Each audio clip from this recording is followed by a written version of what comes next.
Oke, kita mulai lagi.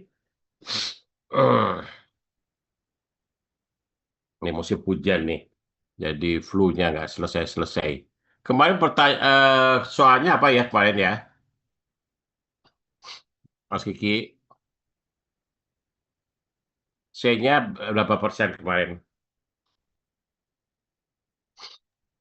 Izin Pak, di 4,3 Pak. Oh, di 4,3. Betul Pak. Oke. Jadi ini C sama dengan 4,3% ya. Jadi itu adalah taktik ya.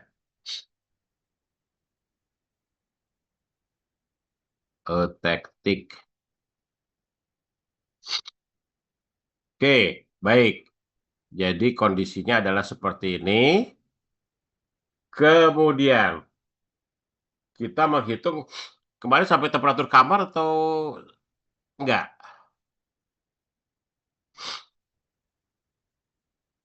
Kemarin sampai temperatur kamar atau enggak kemarin? Tuh, sebentar. Kalau gitu kita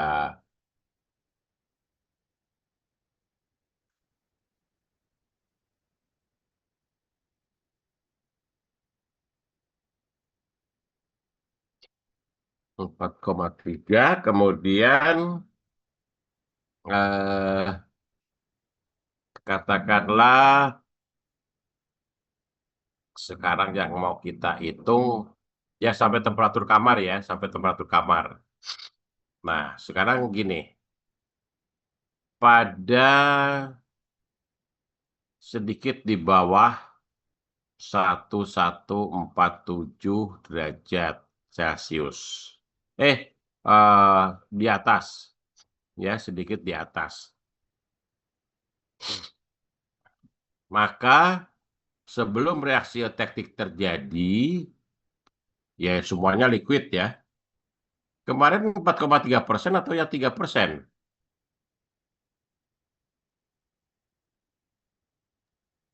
Di 4,3 Pak, pas di etektik Oh, itu Pak. 4,3 saja Iya, ya. Oke. betul. Baik, temperatur di atas 147 pasti semuanya adalah liquid ya. Itu di temperatur, bentar, di temperatur 11,47 derajat Celcius. Semuanya liquid. Oke. Nah, begitu dia mengalami reaksi tektik, jadi ini liquid akan berubah menjadi tektik atau kita mendapatkan gamma tektik ya ditambah dengan Fe3C tektik C tektik ya. Kita hitung. Nah, kita hitung gamma tektiknya itu akan sama dengan 6,67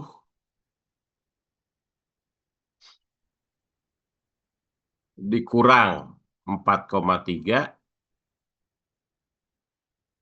ditambah dibagi 6,67 dikurang dengan 2,14 sama dengan, bisa tolong dihitungkan, 52,6 Pak. 52,6% ya. Betul. Betul. 52,6%. Sehingga di situ Fe3C tektiknya adalah sama dengan 47, langsung ya, dari 100%, 47,4%. Oke, nah kemudian gamma tektik itu kan, sebentar. Ya, gamma etektik plus itu 4, nah, itu pada 114,7%. Ya, nah kemudian sekarang kita lihat pada 727 derajat Celcius. Yang tadi pada 1147 derajat Celcius. Nah, ini bisa juga dengan cara seperti ini gitu. Maka kita di situ akan mendapatkan jadi sedikit di atas 727 ya, belum berubah. Jadi di situ kita akan mendapatkan gamma ya sama dengan 6,7 ya, 6,7. Ini juga 6,7 nih. Dikurang gamma ya, gamma dikurang 4,3 dibagi 6,7 dikurang dengan 0,76.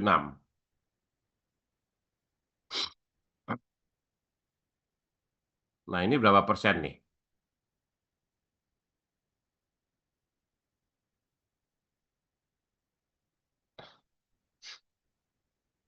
Bisa dihitung berapa persen? 6. Jadi 40,4 Pak. 40,4%. Sehingga Fe3C-nya adalah sama dengan 59,6. 59,6%. Ya. Nah, kemudian sekarang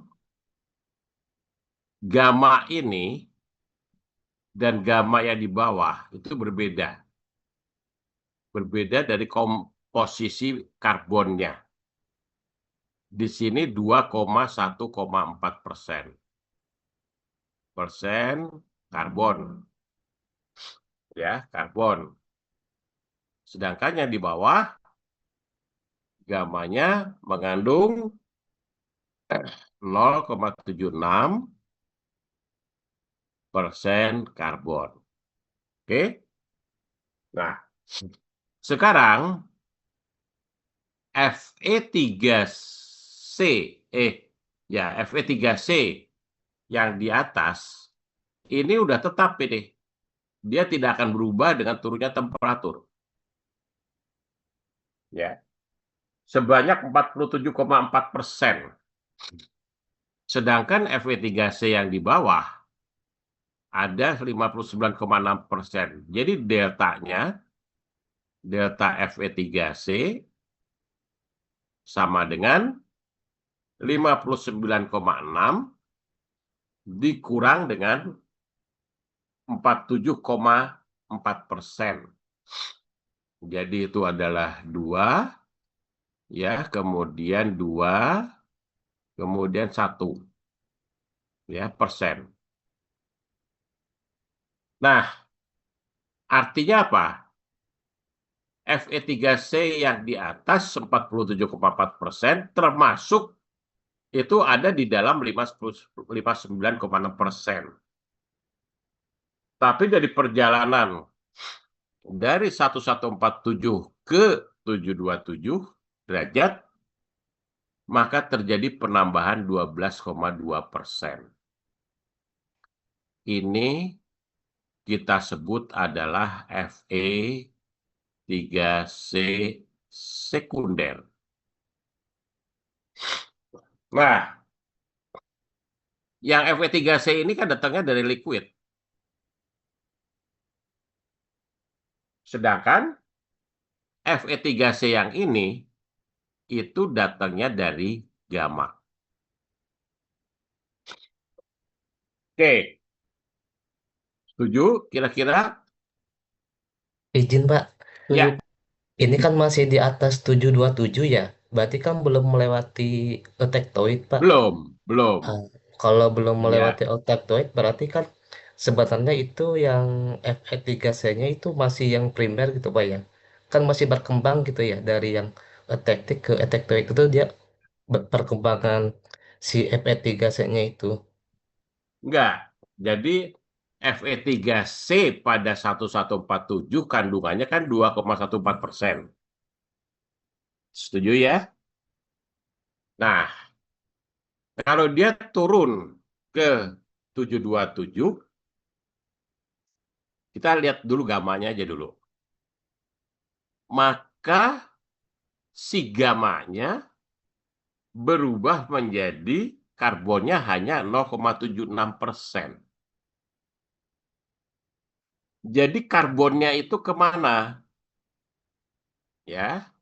Nah, karbonnya itu seolah-olah kemudian disingkirkan dari sistem gamma. Jadi kalau saya gambar skemanya, kalau gitu harus saya gambar, saya kasih itu apa? Satu slide, ya satu slide.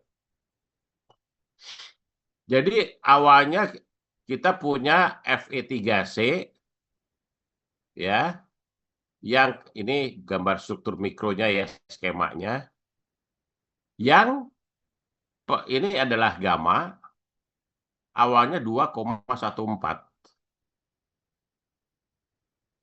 Tuh, ya, pada waktu turun temperatur, apa yang terjadi? Ini saya usahakan gambarnya sama ya, tapi mungkin nggak bisa sama persis ya. Jadi ini ada butir yang lain juga, ada butir yang lain juga. Ini pada 727 derajat Celcius. Ini pada 1143 derajat Celcius. Nah, di sini 727 derajat Celcius berapa karbonnya? Karbonnya sama dengan 0,76%. Ini 2,14% karbonnya, ya.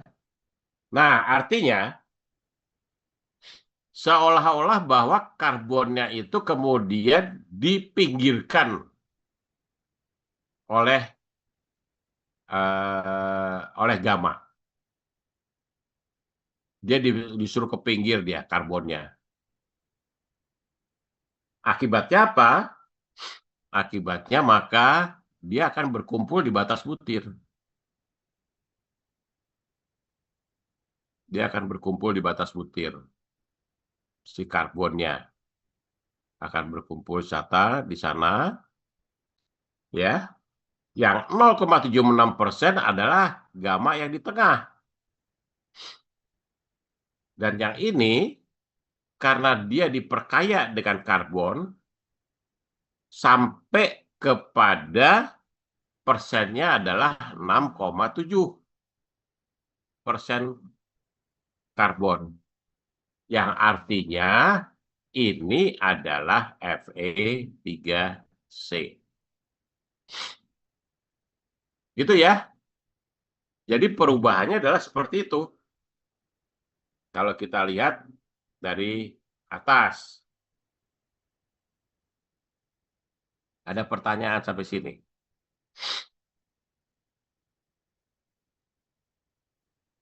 Setuju ya? Setuju, Pak. Setuju? Oke.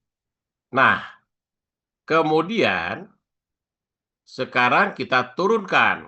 Nah, ini sekarang kalau tadi di atas 727 ya, sekarang kita turunkan di bawah 727 derajat Celcius. Maka karbon yang ini ya tidak berubah. Karbon yang ini Fe3C ya. Fe3C yang ini juga tidak akan berubah. Nanti yang berubah adalah gamma. Ya, jadi karena gamanya sekarang yang tertinggal adalah gamma yang di bawah, yang ini yang tertinggal, maka kemudian gamma menjadi alfa plus Fe3C. Ya, reaksinya sama dengan perlit pada 0,76. Artinya gamma di sini memang 0,76. Nah, kemudian sekarang kita lihat gamma. Kalau gamanya ini kita hitung alfanya nih. Alfa yang datangnya dari gamma sama dengan adalah 6,7 dikurang dengan 0,76 dibagi dengan ya 6,7 aja karena itu pembaginya kecil sekali, pengurangnya ya hanya 0,022. Nah, ini sama dengan berapa persen nih?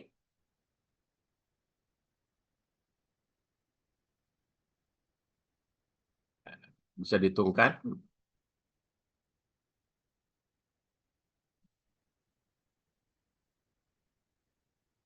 Kira-kira 11%-an ya.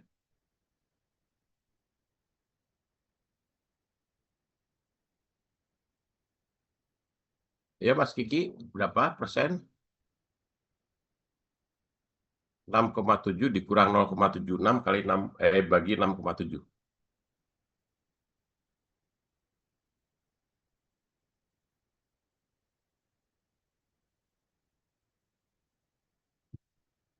Udah ketemu? Maaf Pak, itu 0,88 Pak. Yang mana? Itu yang tadi Bapak mau dihitungkan ya? Ya. Itu 0,88 Pak. Oh, sebentar. 88,7 Pak. 88,7%. 88,7. Betul. Oh ya, bentar. 88,7. 88,7% ya. Berarti Fe3C-nya sama dengan 11,3%. Tapi ini kan masih terhadap gamma yang ini kan? Terhadap gamma yang ini kan?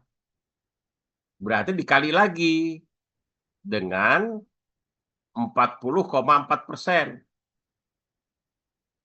Kali 40,4%. Berapa tuh? 0,887 kali 40,4.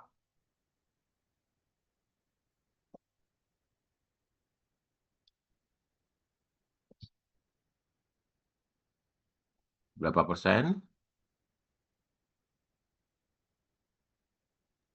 35,8 Pak.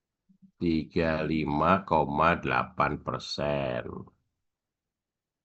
Ya, alfanya ya 35,8%. Sehingga FE-nya ini kalau dikali 46,4 ya. Ya, 40,4 ya. 40,4 ini atau 46, 40 ya. Nah, 11,3% atau 0,113 kali 40,4%. Ya, sisanya aja. Bisa aja dikurang dari 40,4 jadi 35,8. Ini adalah 4,2 jadi 4,6%. Setuju? Ya. Ini adalah punya perlit. Ini juga punya perlit. Gitu. Setuju ya? Berarti Fe3C-nya adalah segitu. Alfanya adalah 35,8%. Nah, sekarang kita verifikasi. Kita verifikasi Jadi berapa jumlah Fe total? Fe total sama dengan 47,4. Ini yang primer ya. 4% ditambah 12,2%. 12,2% ditambah 4,6%. 4,6%. Sama dengan 4,6 itu 30 itu jadi 52 berarti 64,2%. Ya, jadi alfanya adalah sama dengan, ya berarti sisanya ya, alfanya adalah 35,8%. Ya betul, 35,8%. Nah, sekarang verifikasi nih. Bener nggak hitungannya? Fe-nya 64,2%. Padahal dia mengandung karbon 6, sebentar, ini Fe3C ya. Ini Fe3C total. Dia mengandung 6,7%. Ya kan kandungannya adalah 6,7% karbon. Nah, sehingga karbon di dalam Fe3C sama dengan 6,7 kali 64,2.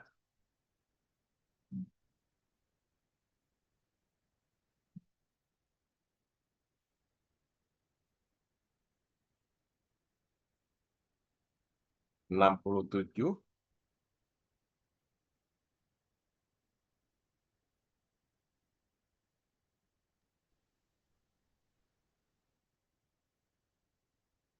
bentar, ada yang salah nih.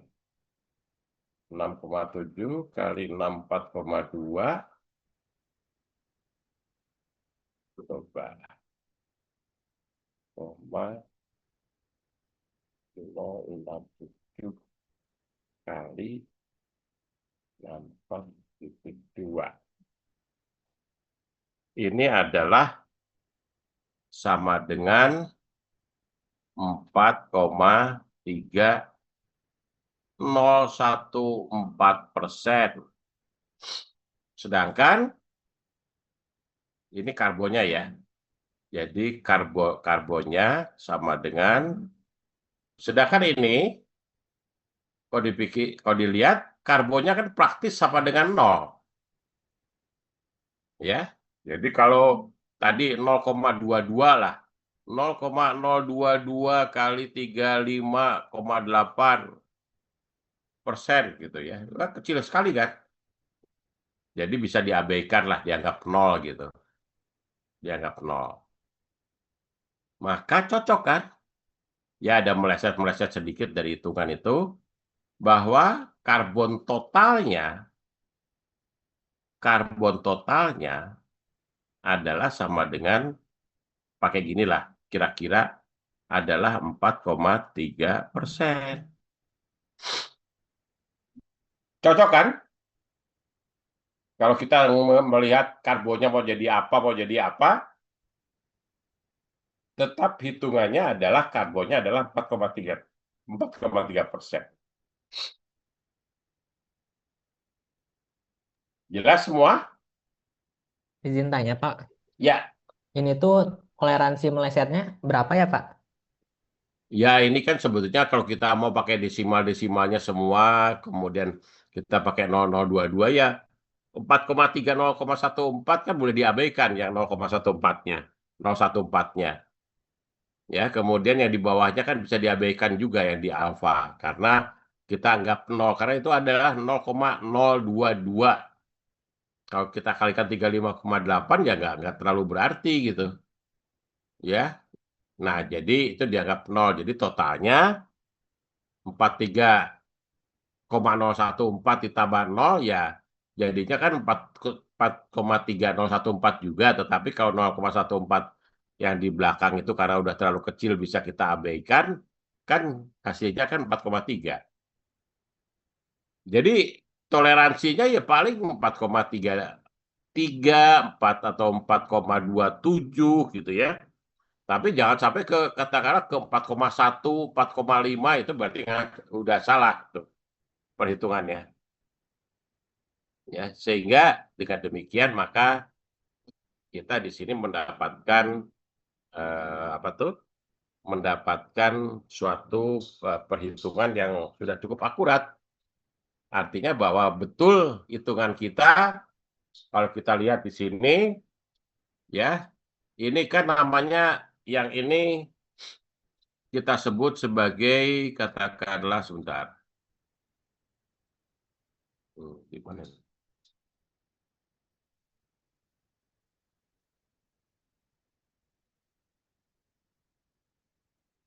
Oh, yang ini kan adalah Fe3C etektoid. Fe3C etektoid. Fe3C etektik. Karena terjadi pada reaksi etektik.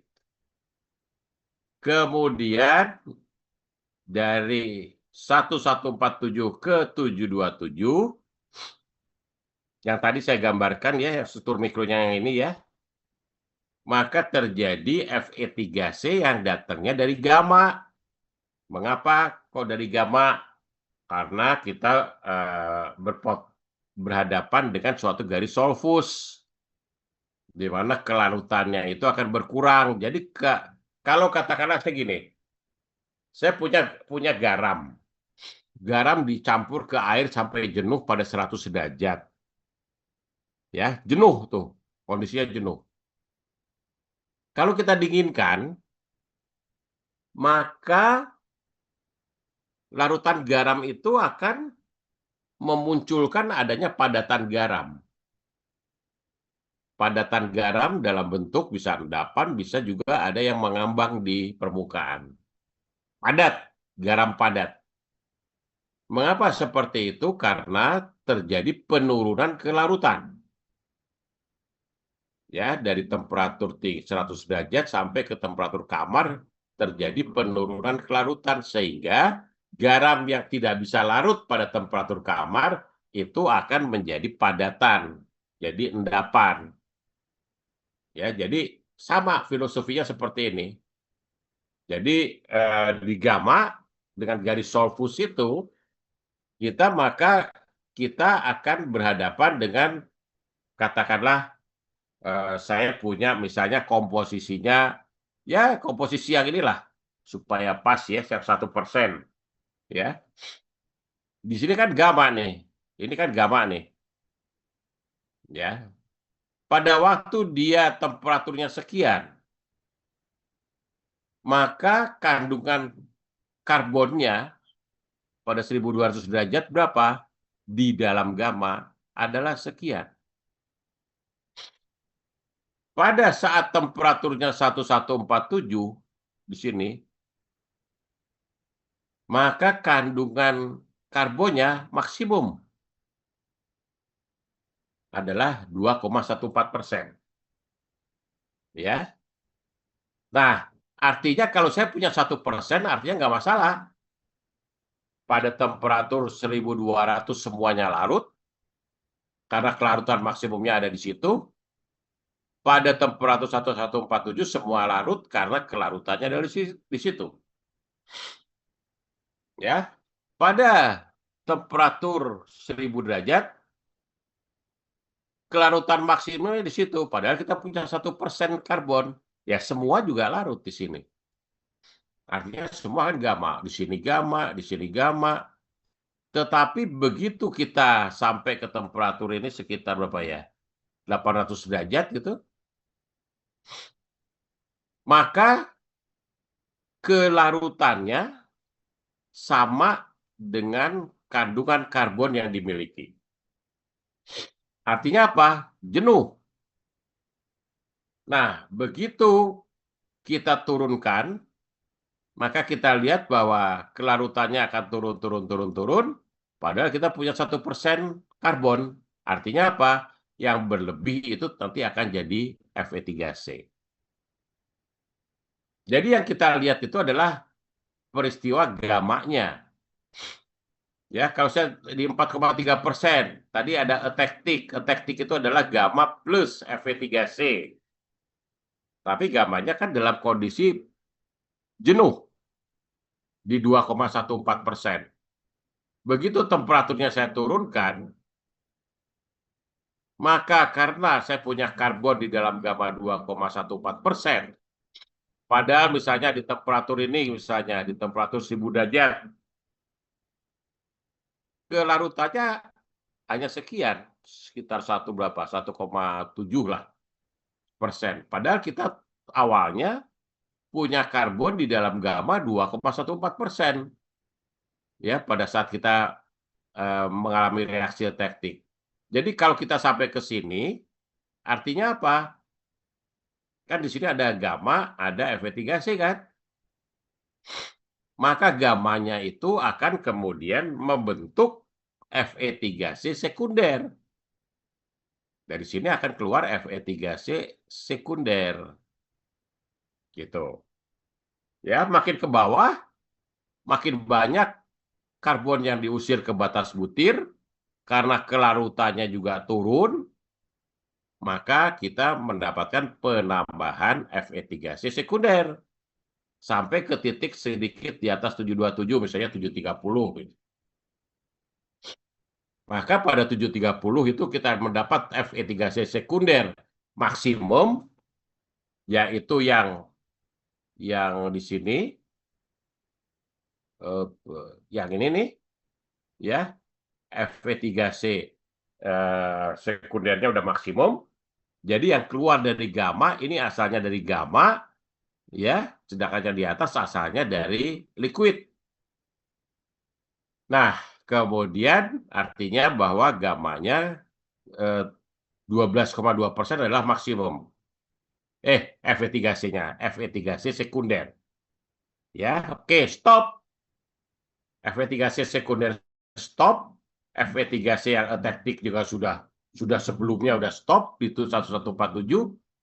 Maka begitu turun ke bawah, gamma sudah nggak boleh ada lagi karena kandungan daripada gammanya sudah sampai ke 0,76%. Sehingga di titik ini, pada waktu dia turun, maka gammanya yang tersisa menjadi etektik, mengikuti titik ini. Jadi etektoid. Jadi mengikuti titik itu. Ya. Nah, itu artinya kita memahami tadi, katakanlah saya perkaya lagi gambarnya ya. Tadi ini kan ini sudah maksimum nih. Fe3C sekunder. Ya. Ini sudah maksimum. Begitu tadi sampai ke lewat 727, yang ini kan gamma.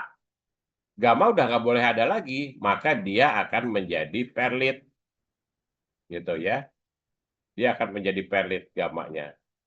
Ini juga menjadi perlit. Kemudian ini juga jadi perlit. Nah, begitu kira-kira ya. Jadi ini adalah skema struktur mikro yang terakhir yang kita dapatkan pada temperatur kamar. Ya, karena yang ini sudah bukan gamma lagi, tapi namanya ini adalah perlit atau tektoid. Ya, di mana perlit atau tektoid itu terdiri dari alfa dan Fe3C. Fe3C-nya Fe3C tektoid. Ya, atau Fe3C perlit. Jadi nanti gambarnya Saya punya alfa, saya punya Fe3C, saya punya alfa, saya punya Fe3C ya. Jadi ini adalah alfa, ini Fe3C, ya, ini juga alfa juga, ini kemudian Fe3C. Jadi seperti itu gambarnya. Baik, sampai sini kira-kira apakah masih ada pertanyaan? Atau mau Izin Pak, berlatih, atau mau berlatih lagi sama yang 3% tadi? izin Pak, mau tanya Pak. Silahkan, silahkan, Mas Awan. Tadi bisa balik lagi ke ini Pak, yang tadi ada diagram pasarnya Pak. Ya, Ya ini. Ini untuk menghitung tadi yang kadar alfa, apa? Fraksi alfa sama Fe3C yang di bawah 727 derajat Celcius Pak. ya. Itu metodenya kalau langsung pakai metode Revolve bisa nggak ya? Jadi yang di jadi patokannya yang 6,7 itu dikurangi 0,022 itu Pak. Jadi langsung ke feritnya itu Pak. Enggak. Jadi gini, kan semua kondisi kalau kita ada di titik sini, sini gitu ya. Karena ini ada pada temperatur tektoid, semuanya terjadi seperti ini. Seperti titik tektoid. Ya, hanya bedanya apa? Kalau di sini apa bedanya dengan yang di sini? Kalau yang di sini gamanya lebih banyak. Yang di kanan gamanya lebih eh, yang di kiri gamanya lebih sedikit, semakin ke kanan gamanya makin banyak, ya. Nah, gamanya makin banyak, tetapi gamma itu tetap 0,76% karbon. Jadi yang mau sedikit mau banyak itu kan gamanya. Nanti setelah berubah ya paling ada pelit yang sedikit, ada pelit yang banyak, tergantung pada gamma di awalnya. Gitu Mas Kawan. Tapi ngitung berapa ferit, berapa Fe3C pada perlit, ya jadi bisa aja misalnya sebentar saya gamanya segitu, ya, tetapi semuanya tetap 0,76% karbonnya. Jadi ngikuti titik tektoid. Nah, kemudian kalau kita mau berapapun juga, kan landasannya adalah ini. Alfa di mana? Alfa kan di sini nih, alfa. Fe3C di mana? Di situ. Sehingga kalau kita ngitung alfanya kan adalah ini, ya, dibagi dengan itu, gitu. Kalau yang tadi 6,67 ke 0,22 itu adalah totalnya. Ya, setuju Mas Wan? Betul Pak, berarti totalnya Pak ya. Kalau Ya, di totalnya. Jadi 0,7. pembaginya itu. Hmm. Ya, jadi totalnya adalah 6,67 dikurang 0,22 itu sebagai pembagi. Tapi di dalam itu ada alfa, ada Fe3C. Nah, itu kita ngitung kalau alfanya tadi saya hitung pakai yang ini kan, pakai garis yang ini. Kalau Fe3C-nya saya ngitungnya kan adalah ini dibagi dengan total. Gitu. Itu ya. Ada yang masih bingung? Kalau masih bingung, kita kembali lagi ke yang 3%. Nanti kan pembuktiannya akhirnya hampir seperti ini kan, pembuktiannya hampir seperti ini kan. Ya, jadi totalnya di situ kita akan mendapatkan karbon totalnya adalah 4,3%. 4,3% gitu. Ya plus minus kadang-kadang itu tergantung pada kita mau detailnya berapa desimal gitu ya. Maka makin desimalnya makin banyak, makin tepat nanti angkanya.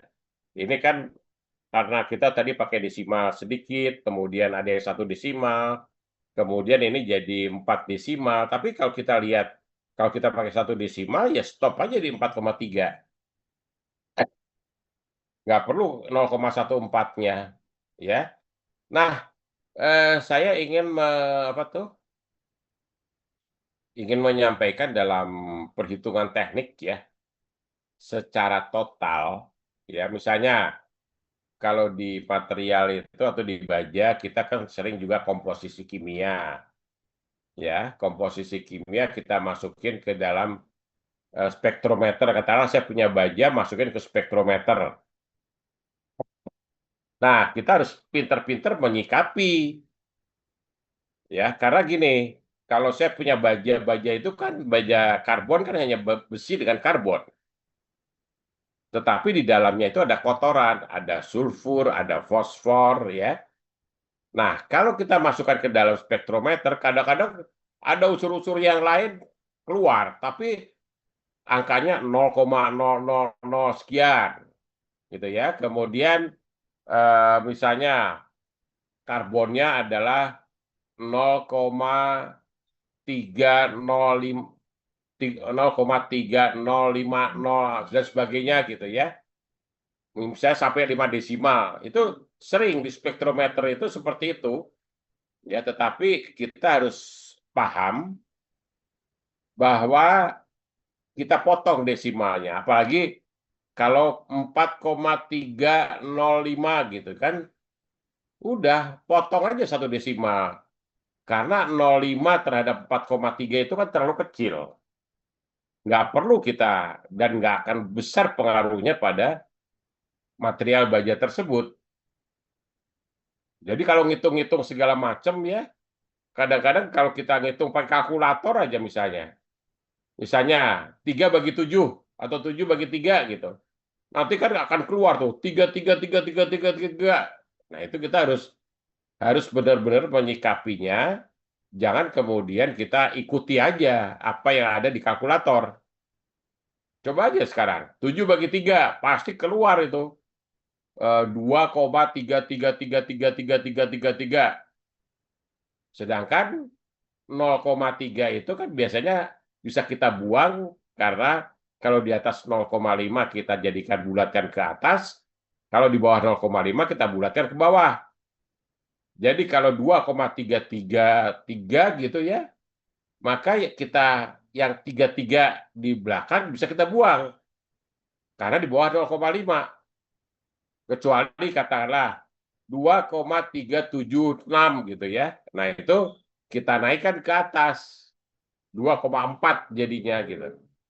Nah, itu sering ya di dalam prakteknya di lapangan atau dalam keseharian itu kita harus betul-betul tidak, jangan terlalu mengikuti alat-alat yang kita pakai. Ya, kalau komposisi kimia cukup 2 desimal. Nah, seperti ini kan, karbonnya ternyata dari hitung-hitungan karena kita pakai kalkulator 4,3014, udah lewat kosong tuh. Nah, 0,14 itu udah nggak ada artinya lagi, berarti komposisinya adalah 4,3 gitu. Ya, hati-hati itu dalam berbagai perhitungan sering kita itu terjebak gitu. Dalam TA juga hati-hati ya, kalau ada hitung-hitungan di dalam tugas akhir misalnya, itu juga harus kita sikapi, kita cukup 2 desimal. Walaupun nanti hitung di kalkulator kita bisa sampai 5, 6 desimal bisa. Tetapi kita cukupkan sampai 2 desimal lah. Ya, kalau katakanlah 2,536, maka kita bulatkan menjadi 2,54 karena 6 itu kan di atasnya 5. Kalau 2,532 itu maka 2-nya kita buang karena di bawah 5. Ya, itu untuk engineering penting ya. Jadi jangan kita terpaku sama kalkulator atau peralatan yang kita pakai untuk perhitungan. Oke, ada pertanyaan lagi? Atau kita mau latih lagi dengan yang 0,3 tadi? Nah, ini mau berlatih lagi dengan itu? Atau nanti dilatih di rumah aja ya? Dilatih di rumah aja. Karena apa tuh ya prinsipnya sama. Kalau kita sampai kepada verifikasi angkanya mendekati 0,0 sekian gitu ya, itu boleh dikatakan itu hanya apa ya, hanya dari kalkulasi aja yang sebetulnya bisa menyebabkan adanya perbedaan, tapi nggak terlalu besar biasanya. Hmm.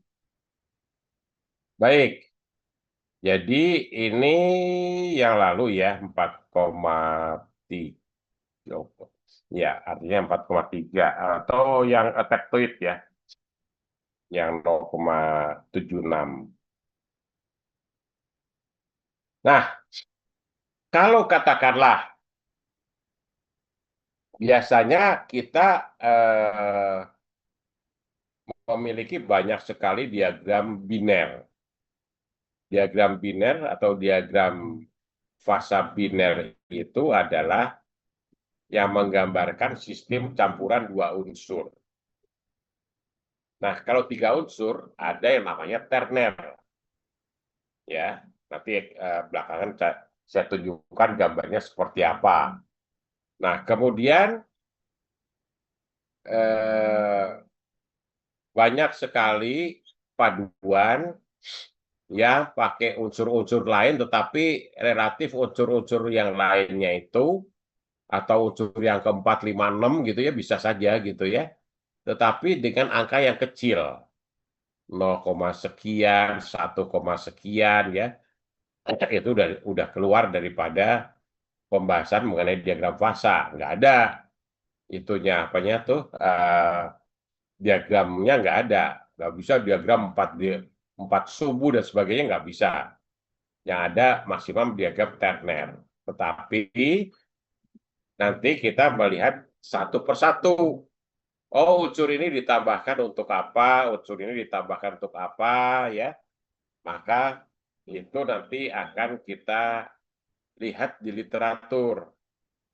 Ya, karena semua pengaruh unsur-unsur itu kemudian disimpulkan apa pengaruhnya pada material kita itu melalui pengujian.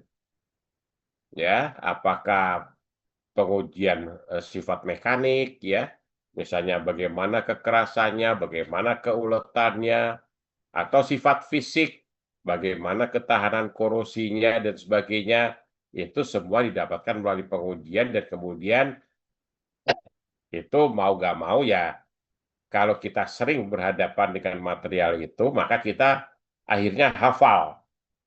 Ya, material apa misalnya? Saya punya stainless steel. Stainless steel itu adalah baja tahan karat. Nah, saya tuliskan ini komposisinya. Bentar. Jadi stainless steel ya atau spesifikasinya adalah SS304 ya. Maka kita di situ memiliki kandungan krom sama dengan 18%, kandungan nikel 8%, kemudian ini aja udah lebih dari itu. Kandungan karbonnya itu adalah 0,08%. Nanti ada 316, ditambah lagi, ditambah molybdenum, katakanlah sama dengan 2%.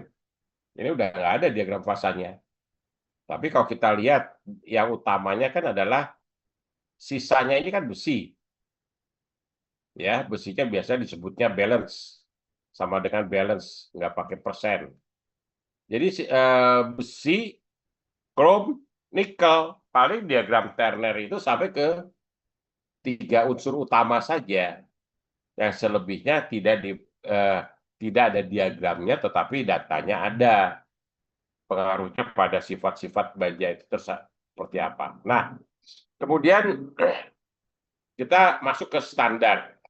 Ya, standar itu kalau saya punya baja karbon, itu bisa standarnya adalah IC Ini menurut standar American Iron and Steel Institute atau SAE, Society of Automotive Engineer. Nah, jadi kodenya adalah IC atau SAE misalnya 1015. Nah, ini standar nih. 10 ini adalah baja karbon. Sedangkan 15 ini adalah persen karbon, yang adalah 0,15%. 15% karbon. Ya, jadi kalau katakanlah 1030 itu adalah baja karbon dengan kandungan karbon 0,3%. Kemudian kalau yang di depannya berubah, ya pakai ada angka 4 sekian gitu ya, maka itu semua sudah paduannya, nanti tinggal dilihat kode 4 itu baja paduan apa. Ya, mungkin ada kode-kode yang lain, itu adalah baja paduan apa. Jadi kalau dia dalam kelompok baja, maka standarnya, pembuatan standar adalah dilakukan dengan cara seperti ini. Ya, nah, oke. Diagram ini hampir mirip dengan diagram FEV3C. Ya, tetapi yang di sebelah kanan, Anda lihat bahwa garis ini agak berbeda nih. Ya, kalau di FEV3C kan langsung dia seperti ini udah gitu ya, sampai ke ujung. Kalau ini berbeda. Nah, jadi ini kalau kita lihat ya, bahwa kita lihat hampir sama ya, yang kirinya hampir sama, yang alternate, kemudian ada liquid. Tetapi yang kanan, kita lihat ini ada grafit. Jadi pada saat kita ada di garis itu, pada saat kita ada, sebentar, ini kursornya. Nah, pada saat kita ada di garis ini, maka kita bisa membentuk grafit. Tidak membentuk Fe3C seperti di gambar sebelumnya. Tetapi ini spesial. Artinya, pembentukan grafit hanya dimungkinkan kalau kita menambahkan unsur silisium. Unsur silisium. Jadi dengan adanya unsur silisium, maka kita bisa meng-create pembentukan grafit. Ya, lihat ini grafit, di bawahnya juga ada grafit juga. Tapi kajiannya sama saja sebetulnya, hanya karena ada pengaruh unsur paduan, nanti ada pembentukan grafit. Grafit itu apa? Karbon yang bebas. Kalau Fe3C itu kan karbon yang terikat menjadi senyawa dengan Fe. Itu membentuk suatu senyawa yang keras. Tetapi kalau ini grafit aja, dan ini adalah ciri-ciri daripada besi cor. Ya, besi cor, kalau yang sebelumnya katakanlah kita punya karbon yang membentuk Fe3C, untuk persen karbon di paling kanan dari grafik itu, maka kita sebut besi cor putih. Ya, tapi kalau kita menambahkan Si, kemudian Si itu akan merangsang berkumpulnya karbon. Maka dia akan menjadi grafit yang tidak bersenyawa dengan besi. Ya, jadi grafit bebas nantinya. Nah, nanti kalau ditambah lagi unsur lain, ditambah, tapi kalau ini nggak ada diagramnya. Kalau ditambah unsur lain, ya tambah Mg, maka grafitnya itu akan berbentuk bulat. Kalau ditambah silisium aja, grafitnya kira-kira berbentuk daun lah. Tetapi kalau kita tambah magnesium, grafitnya kemudian menjadi berbentuk bulat. Nah, itu adalah yang kita harus biasakan. Ya, kalau kita banyak membaca dari literatur, maka kita bisa paham. Ya. Oke, itu adalah mengenai diagram FEC. Jadi di sini sebutkan bahwa ini adalah diagram kesetimbangan daripada besi dan grafit atau karbon phase. Ya, oke, itu kemudian ini adalah gambar dari struktur mikro. Sini adalah baja karbon rendah. Ya, Fe3-nya hampir nggak kelihatan karena karbonnya terlalu sedikit. Nah, kemudian bagaimana kok kita bisa membuat gambar seperti ini? Nah, sudah pernah saya tunjukkan bahwa pertama kita ambil sampel, kemudian kita amplas, kita ratakan. Nah, selama permukaannya rata, maka kita akan mendapatkan permukaan yang seperti cermin. Nggak kelihatan ada batas butir dan sebagainya, ya, karena kalau kita lihat di gambar atas, jadi sampelnya ada di sini, kemudian ada sumber sinar, ya, sumber sinar, kemudian dipantulkan oleh cermin menuju ke sampel, ya. Setelah itu oleh sampel dipantulkan dengan sudut yang sama, menembus cermin ke atas. Di sini kita bisa pasang kamera atau mata kita, ya, dan kita akan melihat bayangan yang seperti pada gambar yang tadi. Nah, di sini. Nah, jadi kalau kita lihat di sini, maka kita pada tahap pertama, kalau kita katakanlah hanya mengamplas dan memoles, maka kita akan mendapatkan permukaan yang datar saja.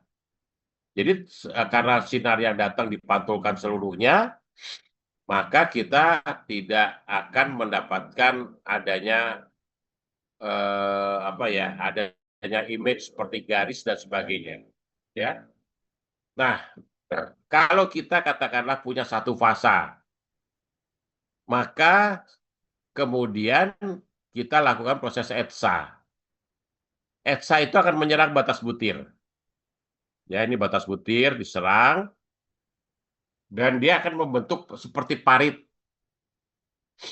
Maka sinar yang jatuh ke batas butir itu tidak akan dipantulkan seperti idealnya adalah seperti ini. Tapi yang ke batas butir itu bisa dipantulkannya ke arah lain gitu. Ya, ke arah lain, ke arah sana misalnya.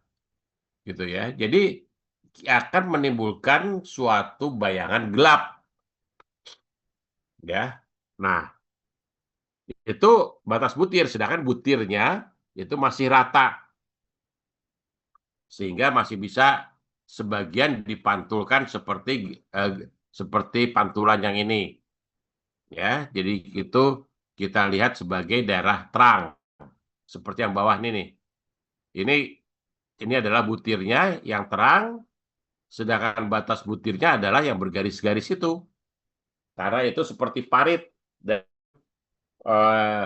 sudutnya kan tidak tegak lurus dengan arah sinar, sehingga dia dipantulkan. Nah, kemudian kalau saya memiliki dua fasa, seperti tadi ada perlit, ada ferit gitu ya, maka kita di situ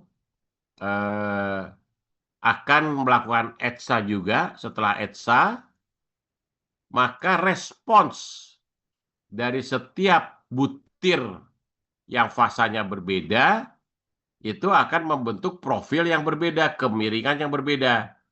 Tuh, sehingga bermacam-macam nih pantulannya, ke arah sana, dan kalau kita lihat dari atas, seolah-olah ada yang putih, ada yang hitam, ada yang abu-abu, ya. Artinya apa? Kalau yang putih itu artinya permukaannya masih tegak lurus dengan sinar. Sinar datang, sinar pantul, ya, itu masih semua dipantulkan oleh daerah yang putih.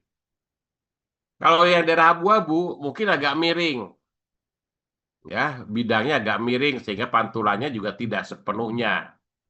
Tetapi kalau yang hitam itu agak ekstrim kemiringannya sehingga sinar yang datang ke daerah hitam itu tidak akan dipantulkan menuju mata kita, ya. Dan inilah contoh-contoh daripada gambar yang akan terlihat pada waktu kita melakukan proses metalografi, ya. Oke. Nah, kemudian kita lihat. Nah, ini adalah gambaran dari suatu transformasi yang terjadi pada pada baja karbon, disebutnya bisa juga saya kasih nama baja hipotektoid. Kalau baja etektoid kan persen karbonnya 0,76%. Kalau baja hipotektoid maka persen karbonnya di bawah 0,76. Kalau baja hiperetektoid maka kandungan karbonnya di atas 0,76%. Nah, ini contoh daripada transformasi yang terjadi dilihat dari struktur mikronya. Ya, pertama, kalau kita katakanlah memproses ini dan ingin tahu hasil akhirnya, kita nggak perlu membahasnya dari temperatur tinggi, dari kondisi cair. Kita membahasnya dari temperatur gamma, karena nanti pada waktu katakanlah awalnya cair, kemudian turun, akhirnya dia akan masuk ke daerah gamma. Jadi untuk mengkaji hasil akhir strukturnya seperti apa, kita cukup dari gamma, ya. Nah, awalnya dari gamma. Kemudian setelah itu turun, mencapai garis transformasi yang pertama, yaitu di titik ini. Ya, apa yang terjadi? Terjadilah pengintian daripada alfa. Karena kita tahu bahwa ini adalah daerah alfa plus gamma. Ya, kalau tadinya gamma kemudian masuk ke dalam daerah alfa dan gamma, maka artinya terjadi pembentukan alfa. Tapi belum seluruhnya, mulai dari kecil, begitu turun temperaturnya menjadi besar. Mengapa kok pembentukan fasa yang baru itu selalu di batas butir?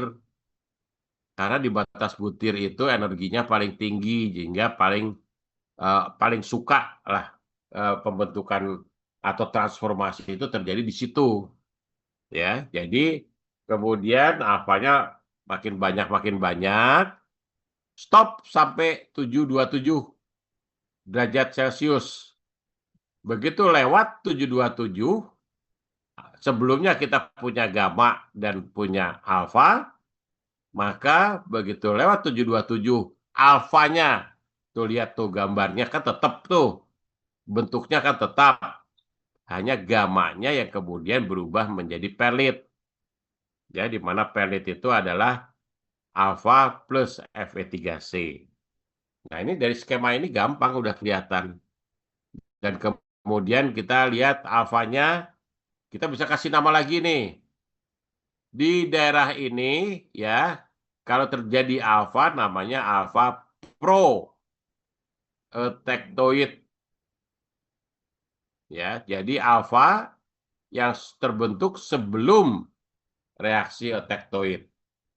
Ya, jadi kalau di kanan, kalau di daerah ini kan nggak ada nih, daerah ini kan nggak ada alfa. Alfa hanya terbentuk di daerah sini karena di daerah ini apa yang terbentuk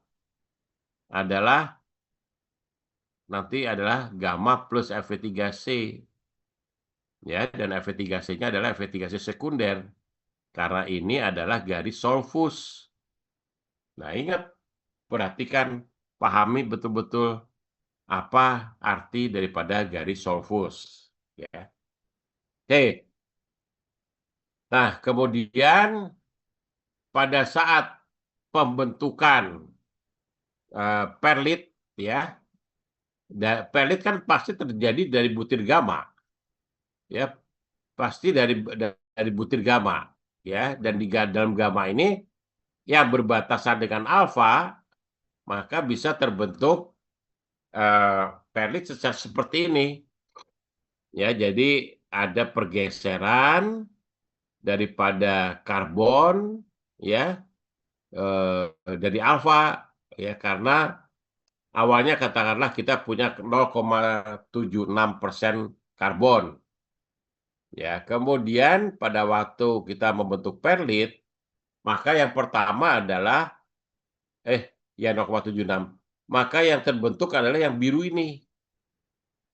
Yang biru ini itu 6,67%. Loh, kok bisa 0,76% kemudian membentuk sementit dengan 6,67%? Karena kita ada pergeseran nih. Ya, ada pergeseran dari daerah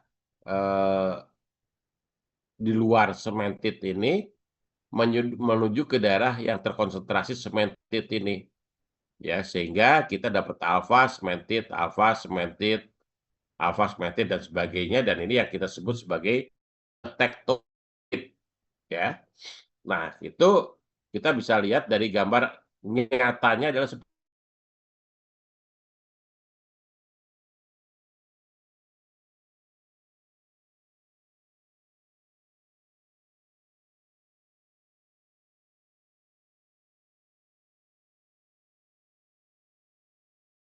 ya, ini juga awalnya gamma, gitu. Ini juga awalnya butir gamma, ya, kemudian jadi perlit. Kalau yang ini udah alfa yang sudah terbentuk terlebih dahulu, gitu. Ya, jadi ini juga awalnya gamma ini. Ini awalnya gamma. Nah, yang ini agak lebih besar gamanya nih. Nah, ini juga awalnya gamma, gitu. Ya, jadi memang itulah transformasi yang terjadi yang kita pahami, ya. Jadi kalau kita katakanlah melihat struktur ini, alfanya ada alfa yang kita sebut alfa protektoid dan jumlahnya cukup banyak. Kemudian ada perlit, artinya apa? Kalau kita lihat struktur ini, jangan dilihat keterangan yang kiri aja, kita udah tahu bahwa itu adalah baja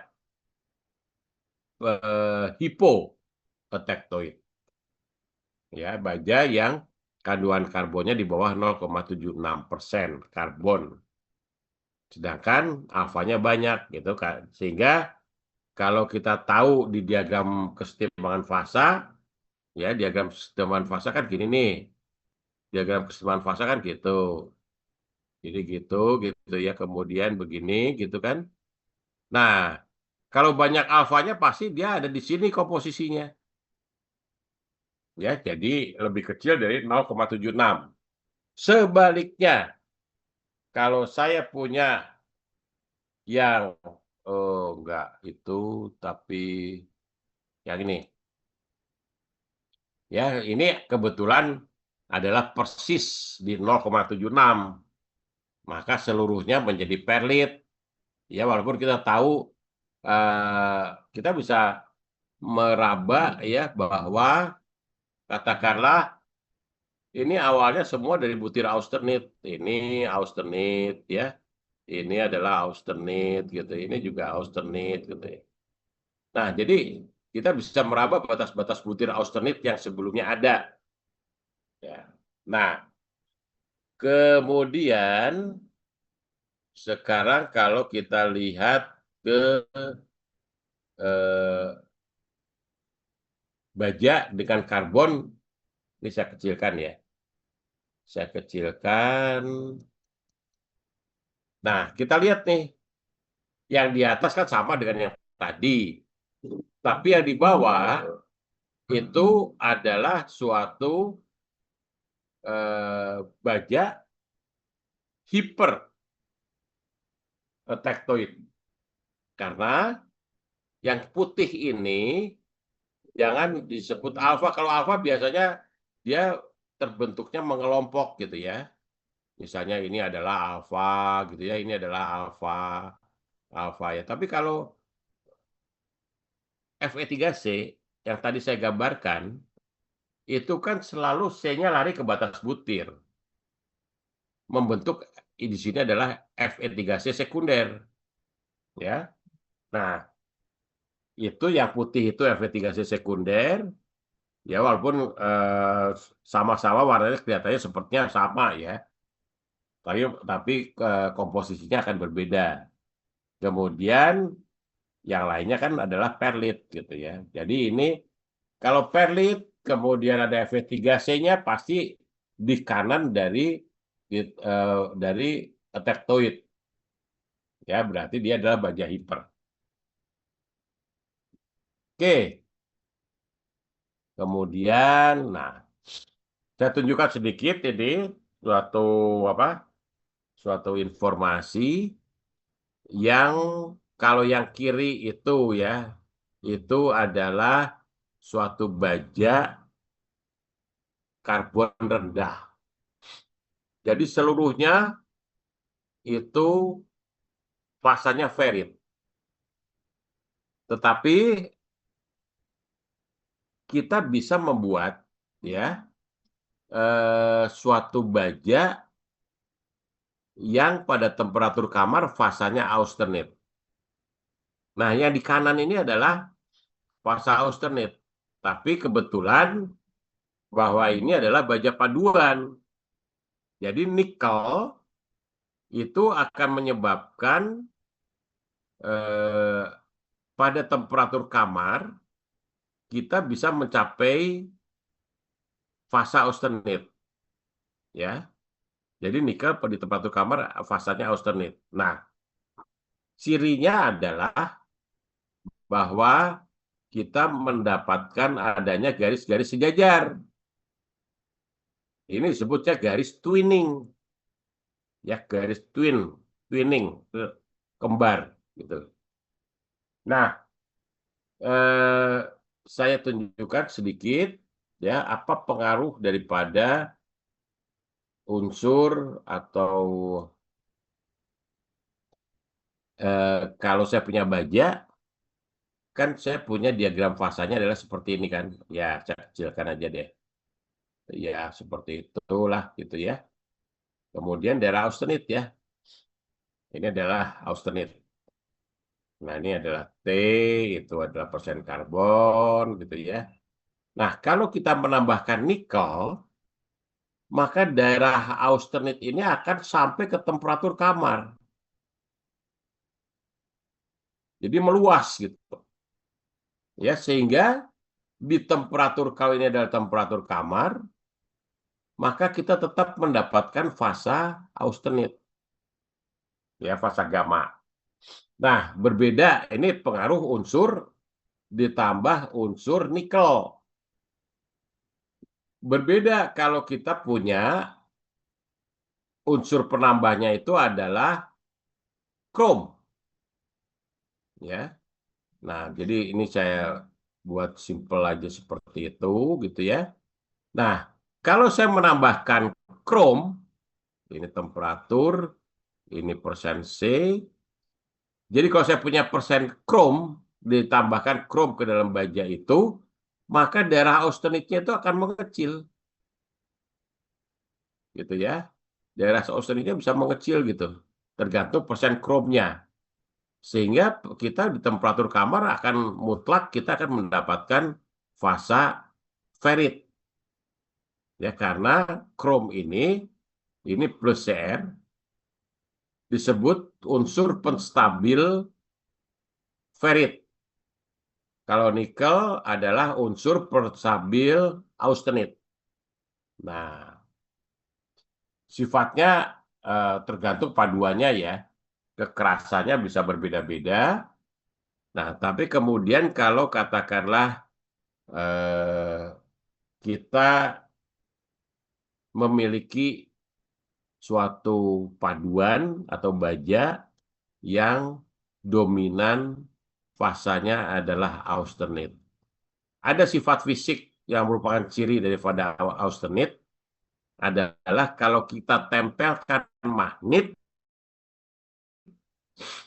ya maka kita akan melihat bahwa magnetnya itu nggak nempel. Sedangkan kalau kita melihat yang krom, maka magnetnya akan nempel. Sama-sama tahan karat, ya. Jadi untuk kaum ibu mungkin, atau kalau kita nemenin nyonya katakanlah untuk yang udah berkeluarga beli peralatan rumah tangga, maka biasanya yang mengandung nikel itu harganya lebih mahal, ya. Kemudian lebih mahal daripada yang mengandung krom, daripada yang ini disebutnya ferritik, ya. Baja tahan karat ferritik yang ini disebut baja tahan karat austenitik.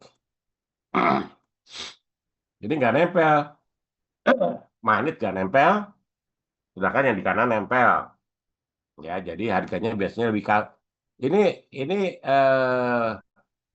jadi ketahanan karatnya ini hanya mengandalkan krom saja, sedangkan yang di kiri mengandalkan juga nikel supaya fasanya adalah austenit. Nanti kalau kita lihat biasanya secara kasat mata baja tahan karat yang ferritik itu agak cepat buram, ya, tapi tetap tahan karat, tetapi cepat buram karena ada oksida yang gampang terbentuk di permukaan.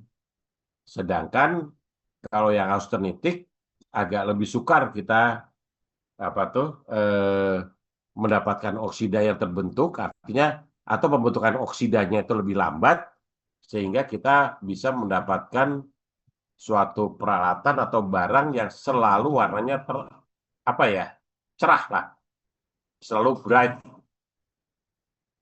Yang ferritik kalau sudah buram mau di apa tuh, mau dibuat bright juga bisa, tinggal digerinda, diamplas permukaannya, maka itu bisa kita mendapatkan apa warna yang terang lagi.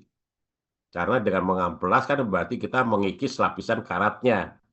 Nah, lapisan karatnya itu apa? Krom oksida, ya, di permukaannya krom oksida. Tapi kalau krom oksidanya terlalu tebal, maka warnanya jadi buram. Sedangkan kalau ada nikel, krom oksidanya tidak terlalu tebal, sehingga warnanya tetap mengkilat, tetap bright, ya. Jadi itu adalah sifat-sifat fisik yang kita dapatkan dari baja-baja paduan. Oke, sampai sini ada pertanyaan kira-kira? Saya izin bertanya, Pak. Silakan. Oh, itu kan tadi kan dijelaskan kalau yang nikel itu dia ini apa ya? Instabil austenit, Austenit. dan yang krom itu dia yang bikin area austenitnya makin kecil. Iya. Nah, kalau di komposisinya material SS304 itu kan keduanya ada itu, Pak, antara nikel dan kromiumnya. Kalau 304 dua-duanya ada. Iya, itu Nah, yang mahal itu. nah itu skemanya bagaimana ya, Pak? Sedangkan di nikel itu dia memperbesarkan area austenit sampai Iya. keseluruhan. Nah, Dan sebetulnya kalau kita lihat dari sifat mekanik, maka baja austenitik itu lebih mudah untuk dibentuk. Ya, sedangkan yang ferritik itu relatif lebih keras. Sehingga kemampuan untuk ya artinya mengikuti proses-proses pembentukan itu lebih mudah yang nikel, yang ada nikelnya, karena dia austenitik, ya. Sedangkan yang ferritik itu lebih keras. Jadi itu pertimbangan, salah satunya pertimbangan plus minusnya, ya. Tetapi kalau kita lihat dari sisi harga, maka yang austenitik itu lebih mahal karena mengandung nikel. Nah, kemudian kalau yang ferritik lebih murah karena nikelnya dihilangkan, tapi kadang-kadang untuk keperluan tertentu ditambahkan unsur aluminium. Nggak banyak, hanya beberapa persen, 1-2% gitu, ya. Jadi tambahkan unsur lain. Karena apa? eh, dari sisi ketahanan karat, maka yang ferritik kurang baik dibandingkan yang austenitik. Tetapi dengan bantuan penambahan unsur ada molybdenum misalnya ya, atau unsur aluminium gitu ya, dengan unsur-unsur logam jarang tanah jarang juga, itu ke sifat ketahanan karatnya bisa lebih baik gitu ya. Eh, Nah ini yang dulu pernah sebenarnya ceritanya itu waktu di Eropa itu pada saat saya ngambil S3 di sana itu tahun 80-an ya. Itu mereka lagi gencar-gencarnya untuk isu lingkungan. Jadi kendaraan-kendaraan itu diharapkan tidak mengeluarkan gas buang yang mencemari lingkungan, mengandung COX, NOX, SOX ya. Nah,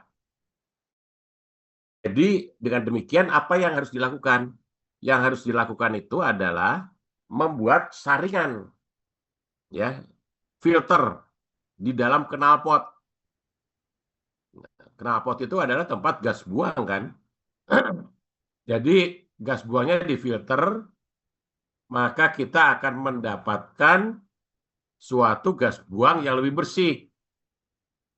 Tetapi di dalam knalpot itu akan tercipta residu dari material-material yang difilter. Ada namanya di dalam knalpot itu namanya catalytic converter ya. Itu seperti spons lah, spons logam ya untuk memfilter gas buang itu. Nah, kalau ada residu, itu residunya korosif. Maka kita tidak bisa memakai material baja biasa. Maka kemudian dipakailah baja tahan karat sebagai material knalpot ya supaya dia tidak mudah berlubang walaupun di situ ada residu dari bahan bakar. Apalagi temperaturnya kan tinggi. Nah, kemudian kalau pakai yang austenitic maka pertimbangan ekonomi menyatakan terlalu mahal. Maka kemudian dikembangkanlah baja tahan karat ferritik. Ya, baja tahan karat ferritik untuk knalpot sehingga lebih murah gitu. Nah, itu pertimbangannya dulu adalah seperti itu. Ya, jadi kalau kita lihat katakanlah kita dulu memakai baja-baja dengan eh, ya bahan knalpotnya di baja karbon lah ya. Walaupun kadang-kadang dilapis apa krom atau apa gitu ya. Tetapi nggak tahan itu tetap nggak tahan.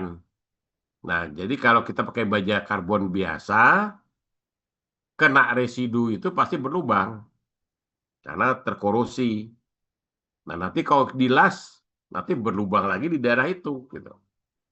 Dan kita tak, mungkin beberapa teman mungkin ada yang tahu juga ya, bahwa pada saat gas buang keluar dari engine, itu temperaturnya antara 600 sampai 800 derajat Celcius tuh di manifoldnya.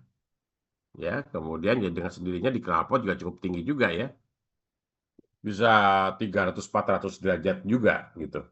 Nah, itu adalah pertimbangan mengapa kita pakai baja tahan karat ferritik supaya lebih murah gitu. Ya. Jadi dulu menjadi persaingan itu karena akan berakibat kepada harga jual daripada kendaraan. Dan aksesorisnya juga itu kan kalau baja tahan karat sebagai knalpot juga nggak murah juga gitu. Ya.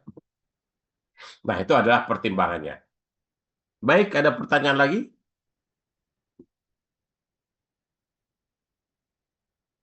Oke, kalau nggak ada pertanyaan, kita lanjutkan minggu depan. Ya, baik. Terima kasih.